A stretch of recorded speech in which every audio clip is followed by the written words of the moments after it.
मंगलाष्टकचा पहिला श्लोकचा अर्थ काय होतो?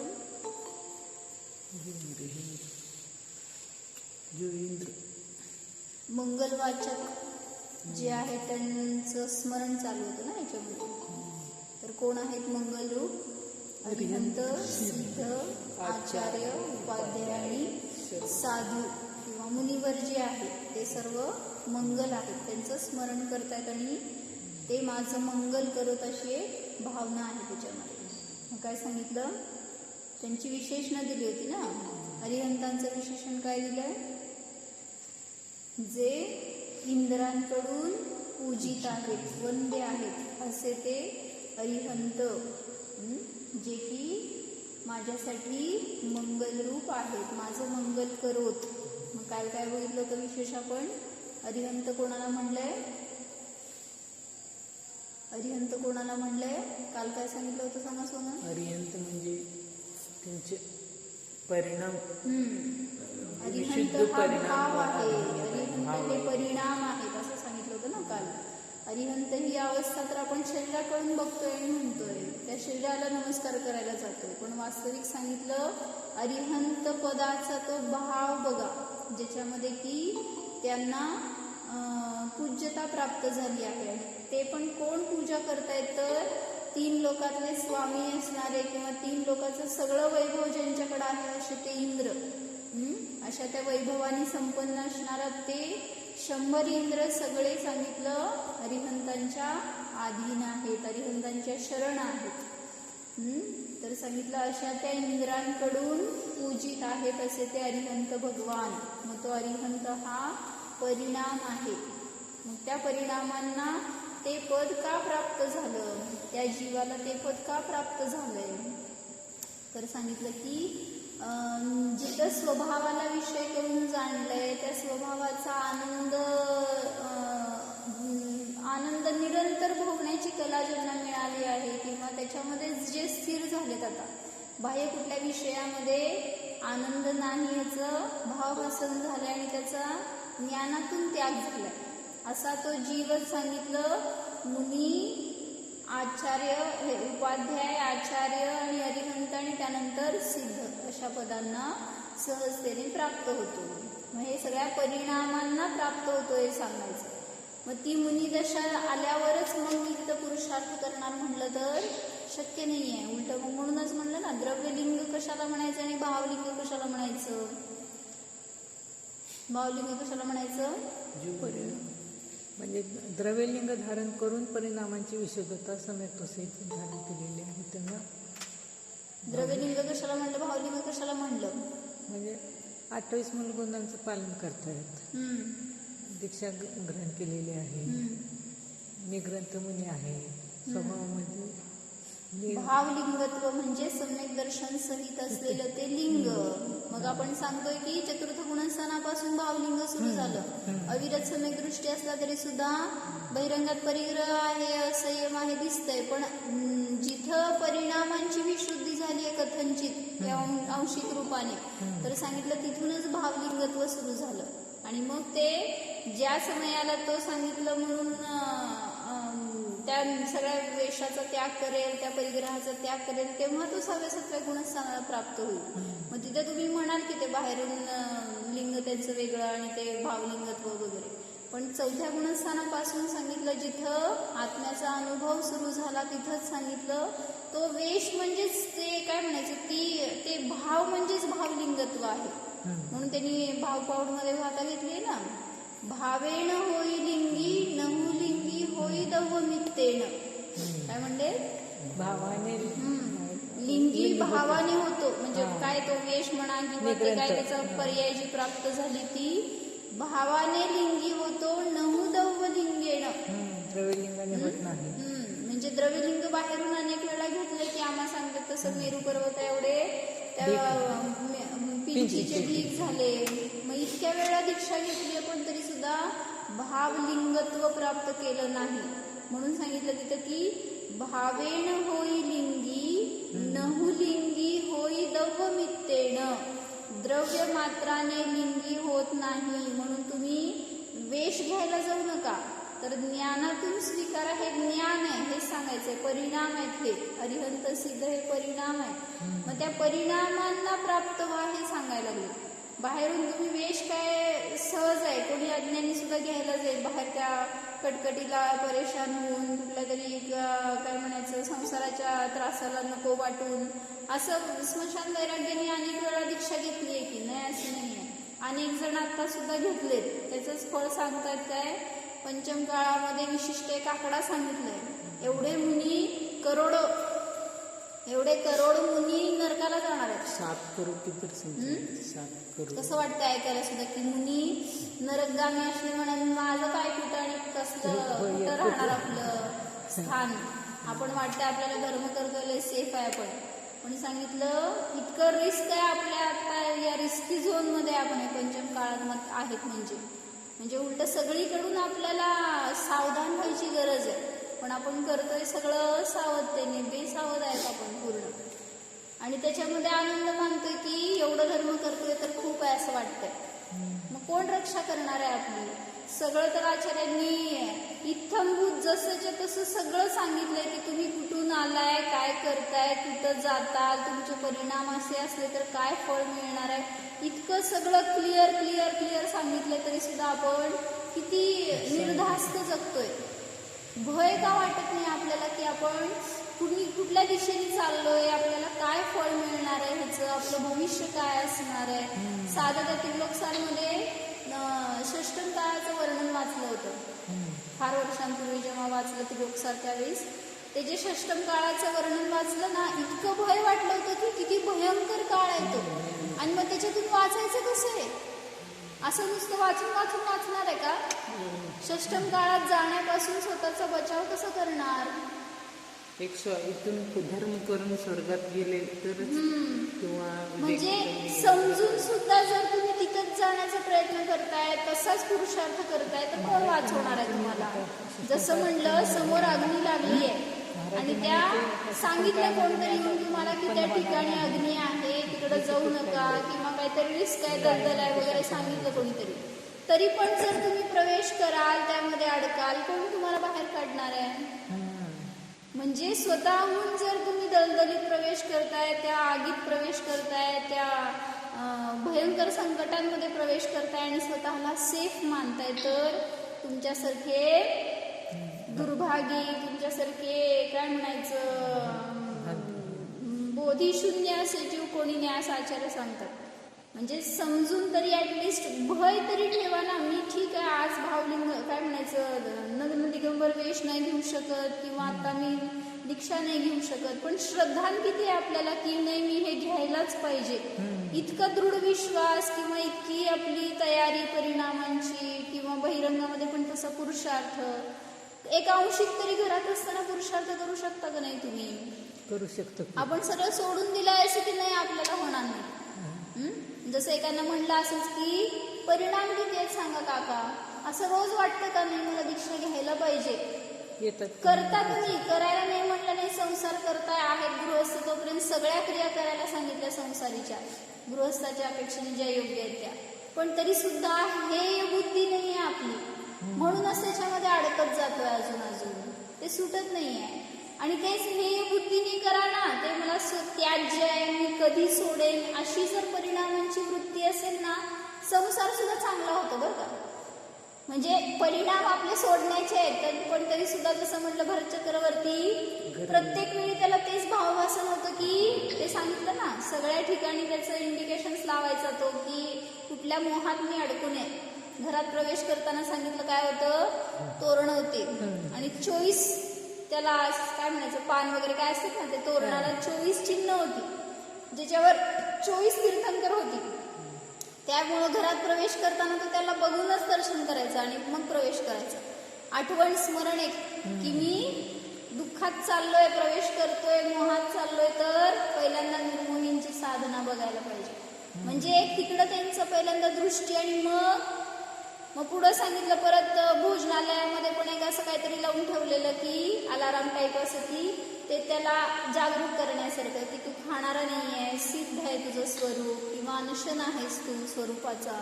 म्हणजे अशा रीतीने झोपायला गेल्यावर शयनकक्षामध्ये सुद्धा सांगितलं तिथं काहीतरी असे एक चित्र म्हणा किंवा काय जे त्यांना सावध करतील, असं काही ना काही त्याच्या महालामध्ये होतं, जाऊन बघून या पाहिजे. कुठे भरताचा माल शोधावा लागला. होय. मग आपल्या महालात काय काय सांगा. कैलास पर्वतावर असेल, कैलास पर्वतावर माल आहे होय. कैलास पर्वतावर सगळं संसारामध्ये असलेलं माल सगळं हे होऊन गेलेलं आहे. काय नाही आपण शोधायला जाऊ नका, कुठं मिळणार पण नाही. तीर्थंकर वगैरे ह्याच्यामध्ये जन्म झालेले म्हणजे त्यांचे कुठं घर हे नाहीच की सांगितलं की म्हणून तर त्यांच्या उंची भरतखंड सारा कहा गए वे रंग महल सुवर्ण की नगरी, सगळंच नष्ट झालं ना. किती दिवस राहणार आहे कैलास पर्वतावर मंदिर बांधली, एवढं हाईट असलेलं त्यांचं घर वगैरे किती आहे त्यांचे 500 जागा कुठं पुरायची आताच्या लोकांना, सगळं पाडून टाकतात लोक. त्यामुळं 500-200 उंचीवाले ती लोक, त्यांची घरं त्याच्यापेक्षा 4 पट जास्त म्हटल्यावर, जसं आता आपण किती फूट आहे, 6 फूट 7 फूट लय, तर आपले घर किती फूट आहेत त्याच्यापेक्षा 4 पट 5 पट 10 पट किती. आणि मग त्यांचे घर किती असणार आणि त्यांची रुंदी आणि ते सांगतात ना, म्हणून तर किती त्या महालामध्ये किती खोल्या होत्या, त्या खोल्यांची लांबी रुंदी सगळं तुम्हाला मिळतं शास्त्रामध्ये, बघून घ्या. तुम्हाला असं ते घर दिसेल डायरेक्ट समोर डोळ्याच्या, पण त्याचा अभ्यास करायचा नाही आपल्याला. मला सांगायचं काय होतं पण की असं महल असलेले सुद्धा काय राहिले का कोणाचे. मला त्या महालातल्या आतलं काय होतं ते सांगायचं. महालामध्ये त्यांनी प्रवेश केल्यावर काय लावलं होतं प्रत्येक ठिकाणी की इंडिकेशन्स लावले होते असे की जेणेकरून मोही होऊ नकोस. अरे जीवा, तू या संसारात राहतोयस तर कसा अलिप्त राहशील, कसं त्याच्यापासून अस्पर्शी राहशील, ह्याचं सतत वेदन कर, सतत सावधानता ठेव, अशी त्याची भरताची वृत्ती होती. मग हे मी विचारत होते तुम्हाला की तुमच्या महालामध्ये काय काय लावलंय तुम्ही, कुठं लावलंय का असं मी जीव आहे असं वाक्य तरी आहे का आपल्याकडे. किंवा ते सगळ्याच्या घरात बघितलं अनेकांच्या, बरं का, सगळे स्वतःचे तर फोटो आहेत, नाहीतर त्या मुलांचे तर नवरा बायकोचे असलेच फोटो. म्हटलं देवाचा फोटो सुद्धा नाही घरामध्ये. म्हटलं तर लहान मुलांवर काय संस्कार व्हायचे, ज्याला की माहित नाही काय देव, माहित नाही कसे असतात काय, ऍटलिस्ट ते रूप बघून तरी परिणाम तरी होतील ना, की ऍटलिस्ट ते काय मुद्रा, त्यांची प्रसन्नता एक बघून संस्कार होत असतात. पण बघा तुमच्या घरामध्ये प्रत्येकाच्या किती फोटो देवाचे आहेत आणि किती फोटो तुमचे आहेत. म्हणजे वितरागीचे किती फोटो आहेत भैया आणि सरागीचे किती फोटो आहेत घरात, सांगा. आठवत आहेत का? एका भिंतीला माझं, एका भिंतीला बायकोचं, एका भिंतीला पोरांचं, बस भिंती संपल्या. आता कुठं लावायचं देवाला नेऊन. म्हणजे देवच निघून गेले घरात ना आपल्या. म्हणून सांगितलं तिथं की संस्कार राहत नाहीत ते, आणि त्यामुळे तसं वैराग्य पण राहत नाही. म्हणून म्हणलं महिमा येत नाही हो त्यामुळं आपल्याला त्या देवाची, त्या परिणामांची, त्या विशुद्धीची, त्या एक स्टेजची. म्हणून म्हणलं आपल्यामध्ये जर तसं प्रगट व्हायचं असेल तर अरिहंत पूज्य आहे का, आपण त्यांना नमस्कार करतोय, ती भाववंदना झाल्याशिवाय पूज्यता परिणामामध्ये येणार नाही. म्हणून काल सांगितलं होतं ना, कुंदकुंदाचार्यांनी भाववंदना केली होती. कुठून? इथून केली वंदना तर तिथपर्यंत पोहोचली. तिथून सिमंदर भगवंतांनी आशीर्वाद दिला. आपल्याला का दिला नाही हो? तेवढे भाऊ झाले. पार्शालिटी केली का सिमंदर भगवंतांनी? त्या एकट्यांनाच आशीर्वाद. कोण होते त्यांचे बेस्ट फ्रेंड बिन होते का काय? मग आम्हाला का नाही देत आशीर्वाद ते? अरे देत पण असतील, तुला कुठं मिळतंय? तुझं लक्ष कुठं आहे तिकडं? हे कुठं आपण बघतोय? आपलं निगेटिव्ह पॉईंट नाही बघत आपण. आपल्याला तेवढी आपली विशुद्धी नाही, एकाग्रता नाही की जेणेकरून ते समजेल. तिथून तर ते आशीर्वाद द्यायला लागलेत सगळ्यांना, उपदेश द्यायला लागलेत. सगळ्या जीवांना उपदेश आहे त्यांचा दिवेध्वनीतून. कुठं आपण ऐकतोय? इथं कानावर पडायला लागलेली दिवेध्वनी सुद्धा ऐकत नाही. न पडायला कुठे ऐकायची? तिथून तेवढ्या म्हणलं ना परवा एकदा कोणतर काय म्हणले, इंद्रानी एवढं सगळं समोश्रणाची रचना केली, तिथल्या सगळ्या जीवांना सगळ्यांना मिळावं म्हणून, धन्य दिवेध्वनी मिळावी म्हणून सगळं एवढं सगळं वैभव त्यांनी ओतलं तिथं. म्हणले एक ऑनलाईन क्लास घ्यायचं नाही का म्हणले? देवाचं कुठून आणायची लिंक? एक गुगल मीटवर युट्यूबवर टाकायची. म्हणले तुमचं पुण्य नाही आहे तर ते इंद्र तर काय करावं?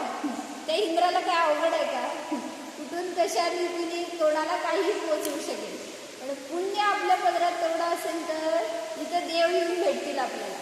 पण आपल्याला कुठं तसं आपल्या परिणामांकडे बघत नाही, आपण बाहेरच्याकडे बघतोय. त्यांनी दिलं नाही किंवा त्यांना मिळालं, मला नाही मिळालं. म्हणजेच काय झालं तिथं?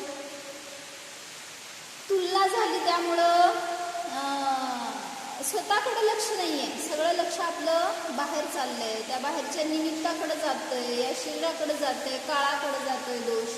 त्यामुळे तिथे तुम्हाला ती प्राप्ती होणार नाहीये.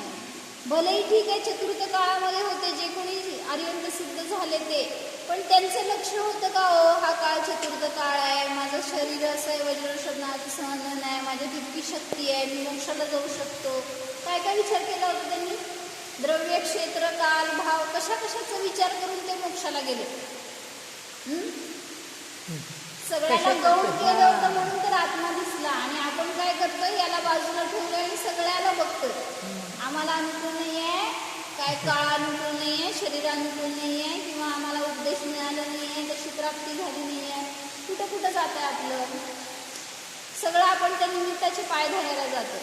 आणि तिथं तेवढं सोडून सगळं केलंय देवाने. जे कोणी देव झालेत ना त्यांच्याकडे बघा, त्यांनी तुम्हाला पुराण वगैरे वाचल्यावर सगळं कळणार आहे त्याच्यामधून. त्यांनी जो पुरुषार्थ केला तो, म्हणूनच तुम्हाला गाथा सांगितली, भावेन होई लिंगी नहु लिंगी होई दौवमित्तेन तम्हा कुनिच्च भावम किम तीरै दौवलिंगेन. काय म्हणते सुनीता गावणे? भावेन होई लिंगी. छान आहे, गाथा पाठ करायची. काय म्हणते सगळ्या म्हणू नका तुम्ही. भावेन होई लिंगी नहु लिंगी होई दौवमित्तेन. सोपं समजण्यासारखं. भावाने लिंगी होतो म्हणजे समजा काय ते ज्ञानी होतो, सम्यक दृष्टी होतो. भावेन होई लिंगी नहु लिंगी होई दौवमित्तेन. द्रव्य मात्राने म्हणजे वेश मात्र धारण केल्याने कोणीही लिंगी म्हणजे ज्ञानी होत नाही, सम्यक दृष्टी होत नाही. तम्हा म्हणून, तम्हा कुनिज्य भावम म्हणून भाव कर, भाव करा हे सांगितलं. किम कीरै दौवलिंगेन. फक्त द्रव्यलिंग धारण करून काय उपयोग आहे तुझा? भाव कर. त्या भावाला प्राप्त होत तर बहिरंगामध्ये द्रव्यवेश येणार आहे, नाही असं नाहीये का?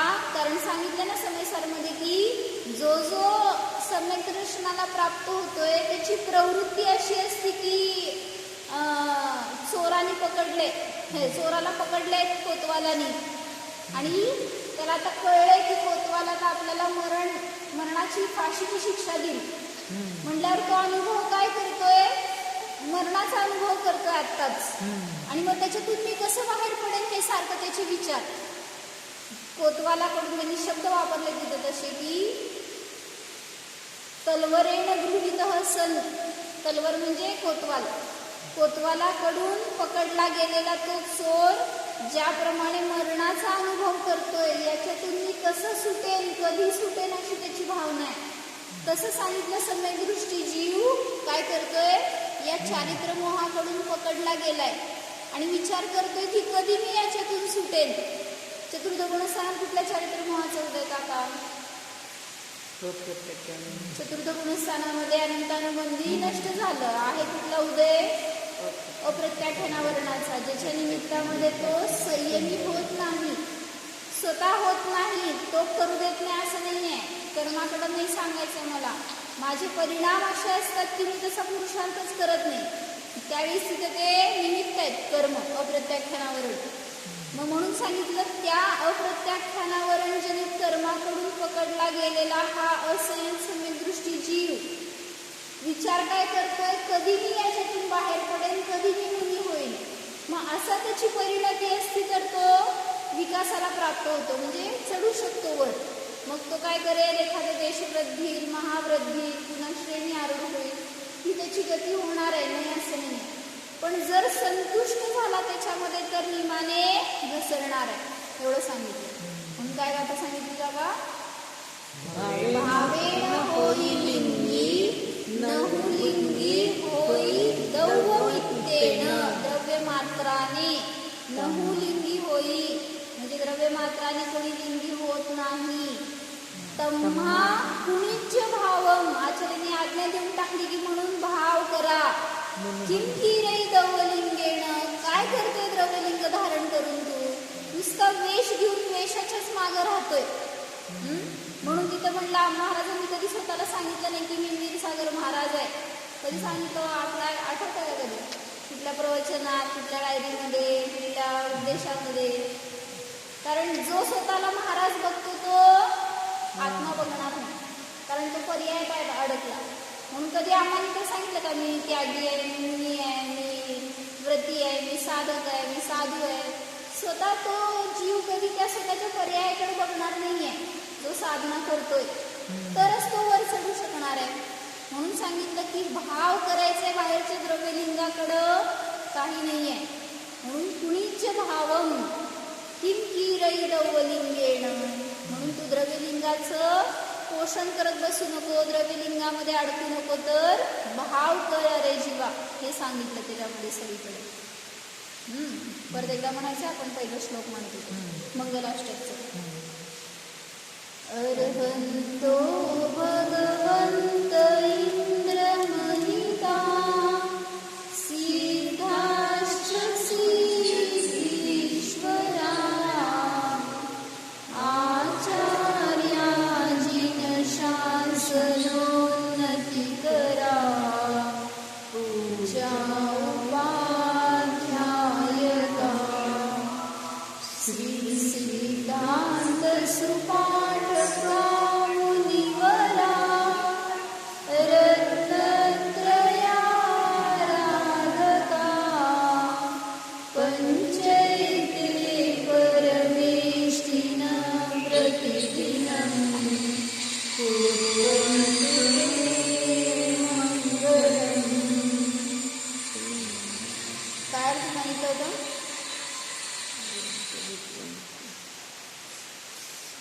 अरिहंत भगवान जे इंद्रांकडून पूजित आहेत ते माझं मंगल करोत.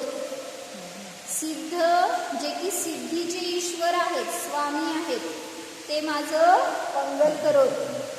पुढं सांगितलं जे जिनशासनाची उन्नती करणारे आहेत असे ते आचार्य आहेत. का त्यांच्याकडेच ठेवलं तेवढं पाठ? जिनशासनाची उन्नती करणारे आचार्य आहेत का म्हणलं? मी आहे का नाही म्हणलं त्यांनी? सगळे जीव का नाही म्हणलं असं जिन शासनाचं उपदेश देणारे असतात, मार्गदर्शक असतात. मग म्हणजे जिनशासन कोणाच्या निमित्तामध्ये उन्नतीला प्राप्त होणार आहे? आचार्यांच्या तसं नाही, मला सांगायचे परिणाम आहेत ते पण एक आचार्य पण म्हणतोय ना जे, मग ते जिनशासनाचे प्रकाशक आहेत, त्याचा उद्घोष करणारे आहेत, ते त्यांनी स्वतःमध्ये उतरवलंय, त्यामुळं त्याच्या निमित्तात प्रभाव नाही त्यांची, न की शब्दाच्या निमित्तात. जे त्यांचं आचरण म्हणलं ना 28 गुण वगैरे किंवा जे काय त्यांचे 36 गुण आहेत, कुठले 36 गुण आहेत सांगा? काल एकाने प्रश्न विचारला होता मला, त्या गुणांबद्दल जरा सांगा मला. काय काय बघितलं होतं? अरिहंतांचे मेनकाठी 12, अरिहंतांचे 46 गुण. हां अरिहंतांचे सांगू देत का? अरिहंतांचे सांगा कोणाला माहीत नसतील तर. 10 जन्माच्या दिशे, 10 जन्माचा देवकृत 8 प्रातिहार्य आणि 4 अनंत चतुष्टय. तर हे झाले अरिहंतांचे 46 गुण.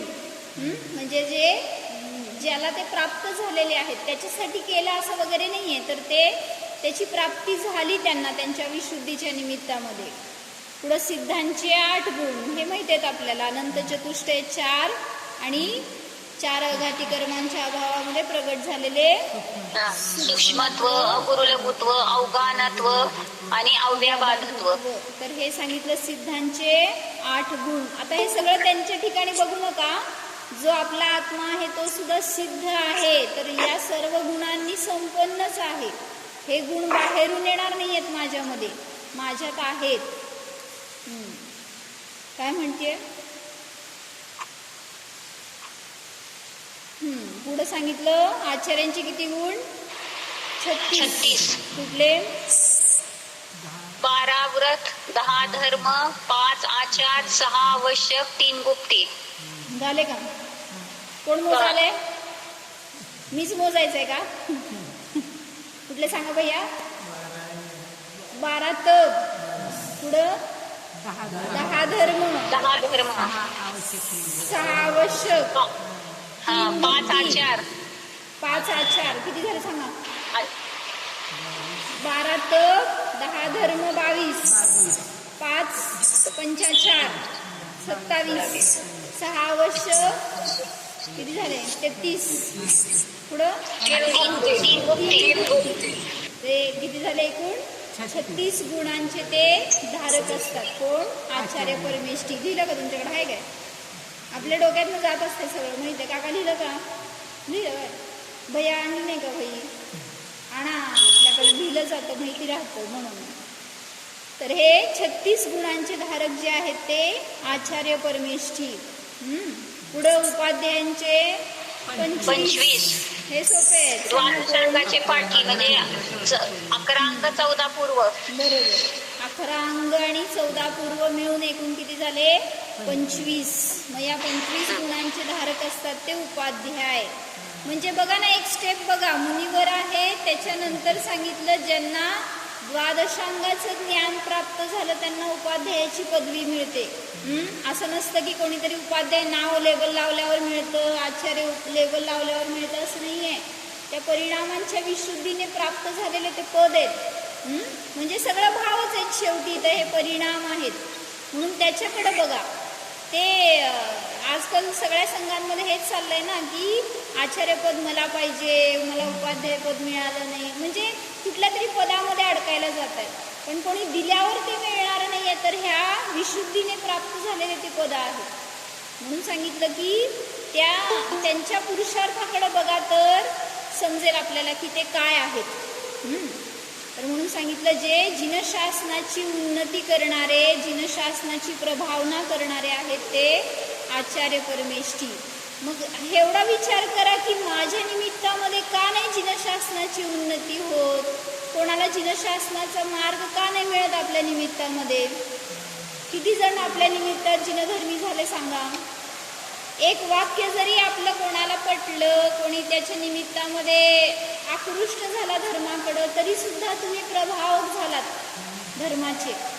पण ठीक आहे, तुम्ही सांगायला नाही जावं, स्वतःच्या आचरणामध्ये जर उतरलं ना, जसं म्हटलं कोणी जर एखादं व्रतसंयम केलं, नियम केलं, तर त्याच्याकडं बघून दुसऱ्याला प्रेरणा मिळते. तसं म्हटलं की ध्यान करून तुम्हाला किती जणांना प्रेरणा करता आली सांगा? म्हणजे अनेकांनी हे बघितलं की हे पण ध्यानाला बसू शकतात. असं नाही की सगळं सोडून दिलेला कोणीतरी ब्रह्मचारीच ध्यान करतो, असं नाही आहे. गृहस्थाला सुद्धा सगळ्या व्यापातून बाहेर पडून ध्यान करता येतं.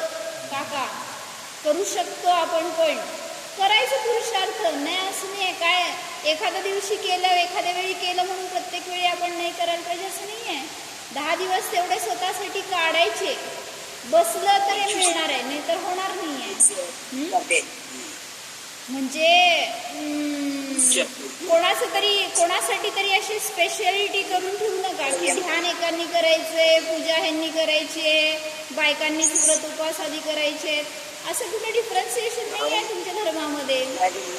शेवटी ते सगळं साधन आहे, ते आपल्या विशुद्धीचं कारण आहे, एवढ्यासाठीच करतोय. म्हणून ते लक्ष असेल तर सगळ्याकडून ह्या सगळ्या क्रिया सहजतेने होणार आहेत, कराव्या लागणार नाही. काय सांगितलं?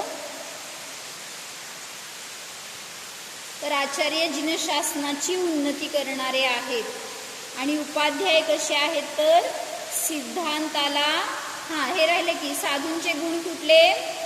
उपाध्यायांचे 25 गुण, साधूंचे 28, 5 समिती, 5 इंद्रिय विजय, 5 आवश्यक आणि 7 शेष. 6 आवश्यक आणि 7 शेष गुण. बरोबर. 5 महाव्रत, 5 समिती, 5 इंद्रिय निरोध, 6 आवश्यक आणि 7 शेष गुण. तर हे सगळे 28 मूलगुण त्या मुनिराजांचे असतात. मग एवढंच फक्त त्यांना हे समजण्यासाठी आपण वेगळं केलंय. बाकी तर सगळे 5ही पण मुनीच आहेत, म्हणजे काय म्हणायचं, भावलिंगीच आहेत. मग त्यांच्या वेशाकडे जाऊ नका, बहिरंगातल्या त्या पदाकडे जाऊ नका, तर परिणामांकडे जावा. जी त्यांनी विशुद्धी प्राप्त केली आहे त्याच्या निमित्तात त्यांना ती दशा मिळाली आहे, न की कुठल्या उपलब्धीच्या निमित्तात वगैरे. म्हणून सांगितलं की जे असे हे रत्नत्रयाचे आराधक वगैरे मुनी आहेत, तर हे 5 परमेष्ठी प्रतिदिन कुर्वन्तु ते मंगलम, तुझं मंगल करोत, कुर्वन्तु मे मंगलम, माझं मंगल करोत. आणि काय म्हणलं होतं? कुर्वन्तु नो मंगलम, म्हणजे सर्वांचं मंगल करोत. असे 3 पद म्हणायचे शेवटी त्याच्यात. तर बाहेरचे लोक काय करतात? देवाची परिभाषा, देव म्हणजे कोण? जो देतो तो देव, असं ते परिभाषा करतात. मग तुमचे देव काहीच देत नाहीत म्हणल्यावर ते देव नाहीत. त्यांच्याकडे काहीच नाही, काय देणार? त्यांनाच कोणतर द्यायला येते. तर त्यांच्याकडे जर काय नाही आहे तर ते देणारे नाही आहेत म्हणून ते देव नसतात. असं जर कोणी परिभाषा केली तर देवच समजले नाहीत काय आहेत, त्यांच्यातलं देवत्व समजलं नाही. म्हणून अशी काल्पनिक कथा आहे की देव देतो, काहीतरी देतो, असं त्यांचं मत आहे. तर त्यासाठी एक सांगितली त्यांनी काय कथा, की एक राजा असतो आणि तो कुरूप असतो, खूप दिसायला काही चांगला नसतो, पण प्रवृत्तीने खूप चांगला असतो, न्यायनीतीने वागत असतो, सगळी प्रजा त्याच्याशी खुश असते. आणि पण त्याच्याकडं रूप तेवढं नसतं. काय म्हणले? तुम्ही चांगला म्हणल्यावर काय बघायला जाता? लगेच चेहरा, रूप सौंदर्य बघायला जाता, चांगला. मग आता एखादा कुरूप असेल तर त्याला कोणी चांगला म्हणला तर किती इम्प्रेस होता हो तुम्ही? इतकं इम्प्रेशन पडत नाही तुमच्यावर, पण तरी सुद्धा तो आपल्या कार्याने ग्रेट होता तो राजा. तर सांगितलं तो अनेक असं महान लोकांचं वगैरे सत्कार करायचा, त्यांना पूज्यता द्यायचा, त्यांना आणून सत्कार आदर वगैरे करायचा, असं सगळं त्याचं असायचं. आणि मग असे त्यांच्याकडे सारखं कार्यक्रम असायचे त्या राजदरबारामध्ये. आणि तो सगळ्यांना समान लेखत होता, असं कोणाला भेदभाव करत नव्हता किंवा लहान मोठा जवळचा लांबचा असं काय त्याच्यामध्ये भेदभाव नव्हता. जसं असेल त्यानुसार त्याला त्याचा मान मिळायचा. मग एक दिवस काय झालं की त्यांच्या राजदरबारामध्ये काहीतरी कार्यक्रम होतं म्हणल्यावर असं नर्तकी वगैरे त्यांनी बोलवायचे ना, मग ते नृत्यगान करायला वगैरे सगळे आले होते, नाचणारे, वाजवणारे, गाणारे सगळे लोक आले होते. आणि त्याच्यामधली जी नर्तकी होती ना ती खूप सुंदर होती दिसायला, आणि तिची सगळी कला पण चांगल्या होत्या तिच्या, म्हणजे ती जे काही नृत्य करायची, जे काही सगळ्यांचं मनोरंजन करायची, एकदम बेस्ट करायची. आणि मग आता तिला माहीत नव्हतं राजा कोण आहे आणि हा राजा आहे वगैरे. आणि मग जेव्हा ती नृत्य करत असताना राजाला बघितलं तिने, आणि बघितल्यावर तिचा चेहरा असा उतरला की कसं काय हा राजा असा, म्हणजे त्याचं रूप नव्हतं ना असं एवढं. त्यामुळं ती काय म्हणायचं जरा असं डिप्रेस झाल्यासारखं, थोडं नाखुश झाल्यासारखं की असं कसं राजा हा. काहीच रूप सौंदर्य नाही आहे त्याला. म्हणल्यावर तिच्या डोक्यामध्ये घोळायला लागलं ते विचार की राजाचं रूप असं का. आणि विचारणार कसं, राजा आहे तो. पण राजाला तिचं नृत्य वगैरे खूप आवडलं, त्याचे भाव त्याचे प्रदर्शित करत होता तो की किती चांगलं करते ही, किती चांगल्या कला आहेत तिच्यामध्ये, किती सुंदर आहे ती, असं वगैरे तो तिची प्रशंसाच करतोय वचनातून मनातून असं जे काय असेल. पण हिच्या परिणामामध्ये तो प्रश्न घोळायला लागला की राजाचं रूप असं का. आणि मग आता त्यांचं सगळं कार्यक्रम झाल्यावर, नृत्यगान वगैरे झाल्यावर राजाने सगळ्यांना आपल्या रीतीने बक्षीस दिलं, काय तर काय त्यांना उपहार वगैरे दिले, कोणाला दागिने रत्न वगैरे असं काय ते दिले प्रत्येकाचे. आणि मग आता हिची वारी आली आणि ती समोर आली. मग राजाने तिला पण काहीतरी देऊ केलं.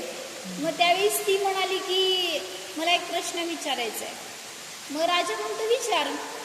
ती म्हणती मला अभयदान पाहिजे, पहिलं अभयदान पाहिजे.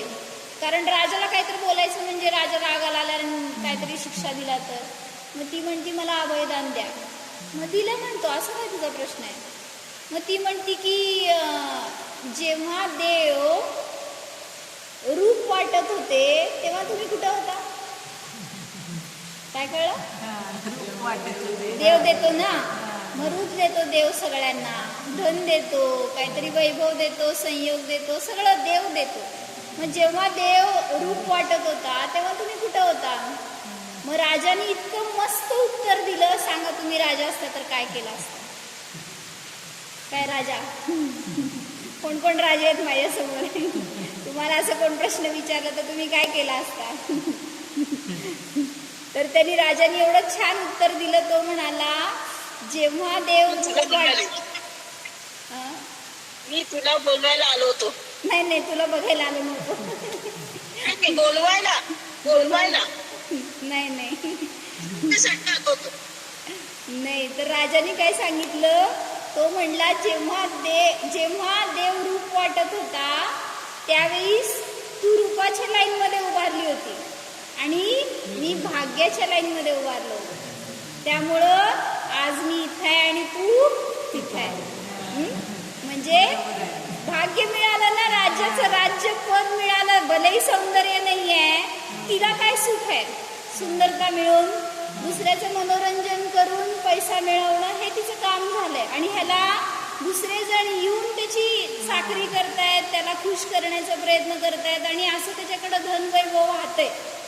मग जेव्हा देवरूप वाटत होता तेव्हा मी त्या लाईनमध्ये नव्हतो, तिथं तू उभारली होती आणि मी दुसऱ्या लाईनमध्ये होते, असं राजाने उत्तर दिलं. त्यावेळेस ती निरुत्तर झाली आणि तिला स्वतःचं गिल्टी वाटायला लागलं की खरंच आपण कशाकडे बघतोय. मग तसंच आहे आपलं पण, आपलं लक्ष कुठं आहे, तुम्हाला काय मिळालं हे नाही बघत, काय नाही मिळालं ह्याच्याकडेच लक्ष आहे आपलं. मला शरीर नाही स्वस्थ, मला पैसा नाही, मला संयोग अनुकूल नाही, सगळं नाही बघताय. इतकं काय काय आहे त्याच्याकडे बघतच नाहीये. म्हणूनच अजून आपण अतृप्त आहोत, दुःखी आहोत. मग जे आहे त्याच्याकडे लक्ष द्या तर हे पद सहज आपल्या पण पर्यायामध्ये प्रगट होणार. अरिहंत सिद्ध ही दशा अवघड नाहीये. आपण फक्त हेच विचार करतोय की मला काळ पंचम काळ मिळालाय, चतुर्थ काळ मिळाला नाही. काका तुमच्यासारखे सगळे मतवादी माझ्या समोर आहेत, सगळे मतवादी माझ्या समोर आहेत. हो असंच म्हणणारे, पंचम काळ आहे, शरीरात शक्ती नाही आहे, किती वेळ ध्यान करायचं सांगा. 48 मिनिटच ध्यान करायला सांगितलं, त्याच्यात मोक्ष मिळणार आहे. आम्ही 10 दिवस ध्यान केलो का नाही, मग का नाही मोक्षाला गेलो, केलो का नाही.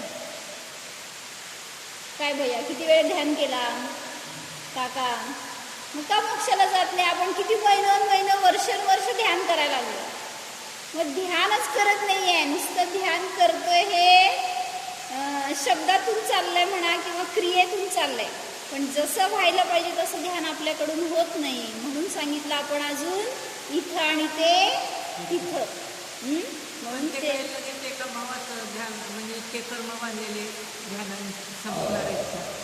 म्हणलं की त्यांनी म्हणून एक वाक्य छान आलंय आज, काय एका भावाचा पुरुषार्थ म्हणजे सम्यक दर्शनाचा पुरुषार्थ असा करा की ज्याच्या निमित्तात तुम्हाला अनंत भाव पुसायचेत, अनंत भाव धुवायचेत. मग असा पुरुषार्थच होत नाही आपल्याकडून. त्या परिणामात ती शक्ती आहे की मागचे अनंत भव त्यातलं पाप नष्ट होईल आणि पुढचे अनंत भव नष्ट होतील, अशी शक्ती त्या परिणामात आहे. पण आपण तेवढ्या उपयोगपूर्वक, तेवढ्या शक्तीने, तेवढ्या काय म्हणायचं एक एनर्जीने बसत नाही ध्यानाला, उत्साहाने, त्या प्रसन्नतेने. तसं करून बघा, मिळणार फळ आपल्याला. आणि फळाची अपेक्षा नकोय. जे मिळणार आहे ते नियमाने सुंदर असणार आहे आणि तुमच्या काय म्हणायचं तुमच्या एक्सपेक्टेशनपेक्षा जास्त असणार आहे. पण आपल्याला उलटं व्हायला लागलं, एक्सपेक्टेशन्स जास्त व्हायला लागलेत आणि पुरुषार्थ कमी व्हायला लागला. म्हणून आपला पुरुषार्थ वाढवा, ध्यानाकडे जोर द्या, तर तिथं आपल्याला पण अरिहंत सिद्ध दशा अवघड नाही.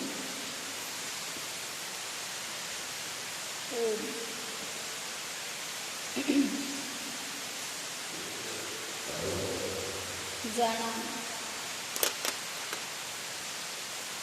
हा शुद्ध आत्मा स्वभावाने सुंदर आहे, सिद्ध स्वरूप आहे.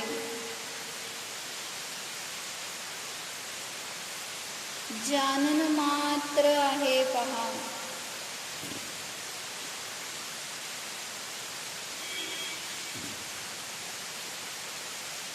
ज्ञाता द्रष्टा स्वरूपोऽहम्.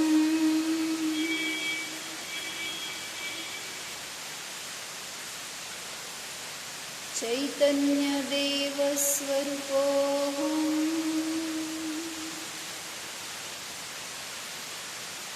निरपेक्ष अयाचक स्वरूपोऽहम्.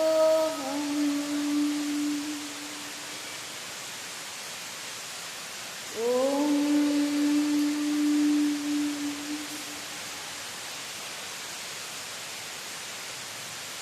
मेसेज. नमो